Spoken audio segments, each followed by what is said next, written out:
नमस्कार दोस्तों, आइए जरा जानते हैं पाकिस्तान का कमीना चरित्र जो अपने स्वार्थ के कामयाबी के लिए अपने बच्चों और परिवार की भी जान ले सकता है।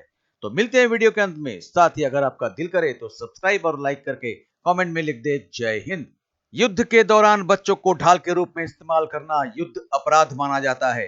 हालांकि भारत की जवाबी कार्रवाई ऑपरेशन सिंदूर के सामने पाकिस्तान अब नियमों की अनदेखा करते हुए बच्चों को ढाल के रूप में इस्तेमाल करने की योजना बना रहा है।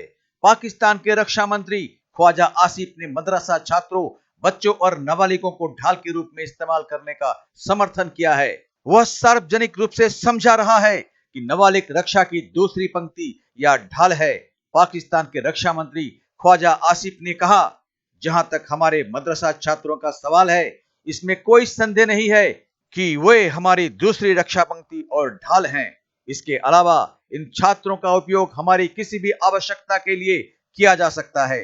भारत पर ड्रोन और मिसाइल हमले के बावजूद पाकिस्तान ने अपने क्षेत्र में यात्री उड़ानें चलाना जारी रखा है। उनका लक्ष्य साधारण यात्री विमानों को मानव ढाल के रूप में इस्तेमाल करना था, क्योंकि उन्हें पता था कि अगर उन्होंने भारत पर हमला किया तो भारत हवाई हमले से जवाब देगा। सेना ने आज यह जानकारी दी।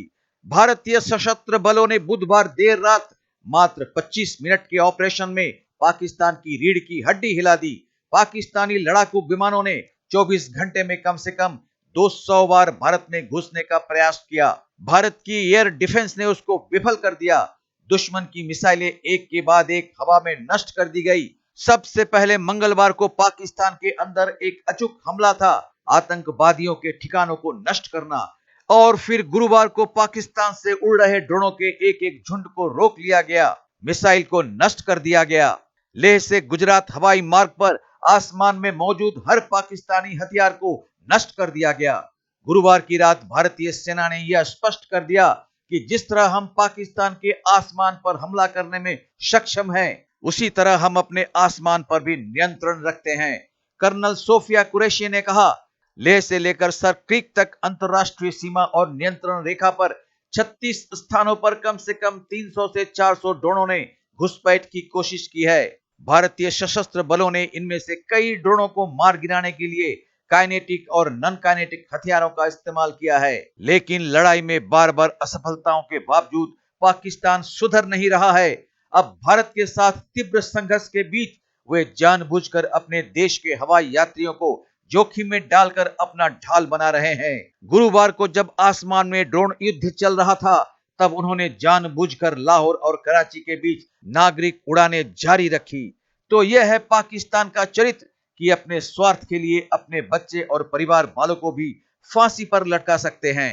तो आइए देखते हैं वीडियो कि कर्नल सोफिया कुरैशी ने क्या कहा, और मिलेंगे अगली वीडियो में। तब तक जय हिंद, जय भारत। नमस्कार।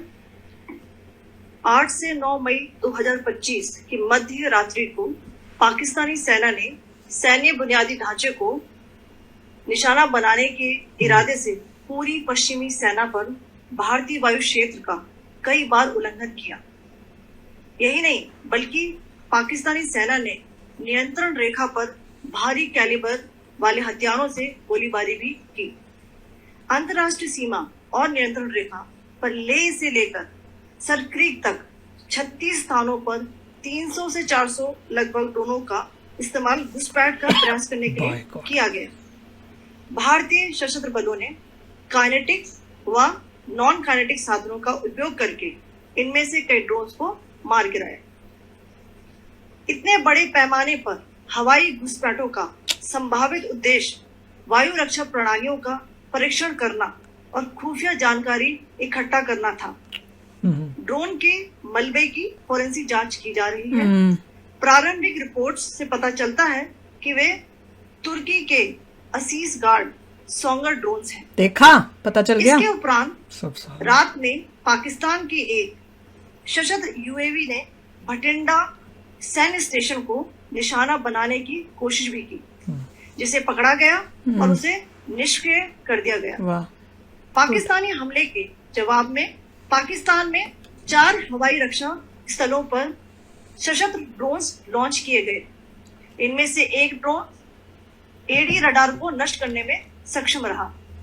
पाकिस्तान ने जम्मू कश्मीर के तंगधार, उरी, पुंछ, मेंढर, राजौरी, अखनूर और उधमपुर में भारी कैलिबर आर्टिलरी गन और सशस्त्र ड्रोन्स का उपयोग करके नियंत्रण रेखा के पार गोलीबारी भी की, जिसके परिणाम स्वरूप भारतीय सेना के कुछ जवान हताहत हुए और घायल हुए।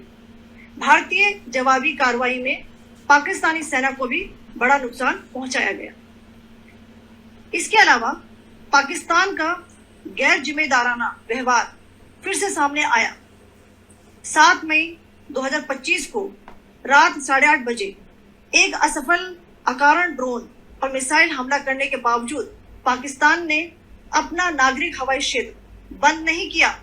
पाकिस्तान अपने नागरिक विमानों को ढाल के रूप में इस्तेमाल कर रहा है, जबकि उसे अच्छी तरह से पता है कि भारत पर उसके हमले से हवाई रक्षा की तीव्र प्रतिक्रिया होगी। यह भारत और पाकिस्तान के बीच अंतर्राष्ट्रीय सीमा के पास उड़ान भरने वाले अंतर्राष्ट्रीय उड़ानों सहित नागरिक विमानों के लिए सुरक्षित नहीं है। यहाँ स्क्रीन शॉट में पंजाब सेक्टर में क्या है? टर्की। पंजाब सेक्टर में हाई एयर डिफेंस अलर्ट स्थिति के दौरान एप्लीकेशन फ्लाइट रडार 24 का डेटा दिखाया गया है। जैसा कि आप देख रहे हैं यहाँ पर भारतीय पक्ष का हवाई क्षेत्र घोषित बंद के कारण नागरिक हवाई यातायात से पूरी तरह से रहित है। कराची और लाहौर वहाँ पे कर रहे होंगे प्लेन्स है उसमें।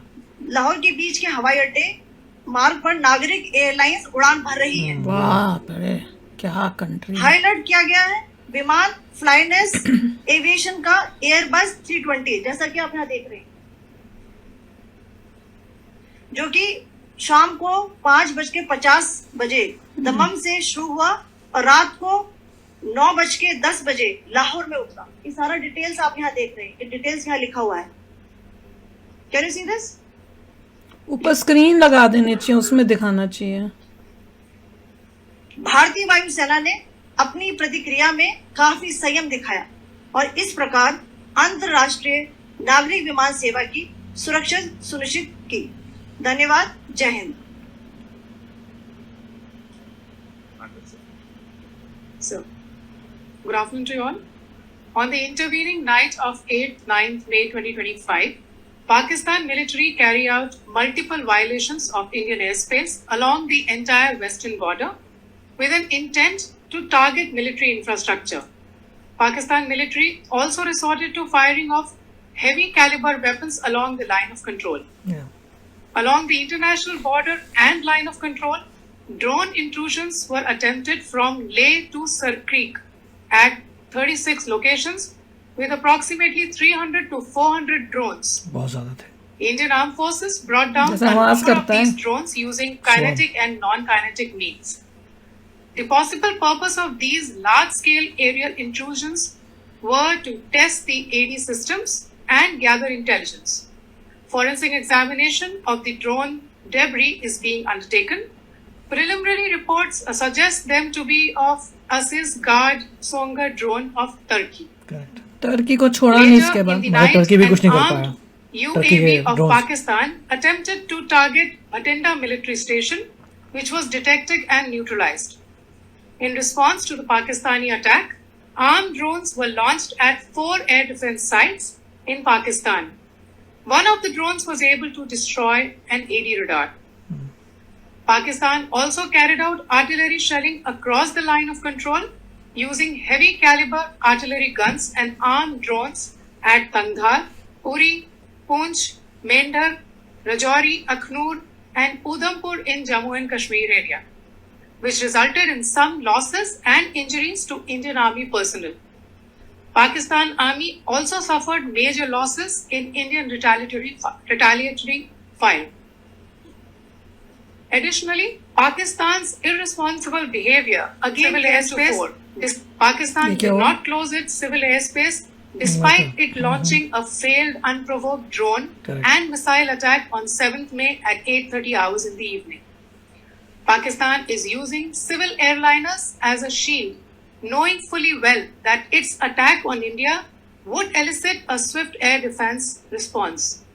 This is not safe for the unsuspecting civil airliners, including the international flights, which were flying near IP between India and Pakistan. The screenshot which is showed and we shall share with you. Screenshot. It shows the data of the application Flight Radar 24 during a high air defense alert situation in the Punjab sector. As you have seen, the airspace on the Indian side is absolutely devoid of civil air traffic due to our declared closure. Yeah. However, there are civil airlines flying the air route between Karachi and Lahore. Wow. Amongst the other civil aircraft that you can see, we have highlighted an aircraft which is Airbus 320 of Flynas Aviation, which was originated from Dammam at 1750 hours and landed later at Lahore at 2110 hours in the night. Indian Air Force demonstrated considerable restraint in its response, thus ensuring safety of international civil cadets.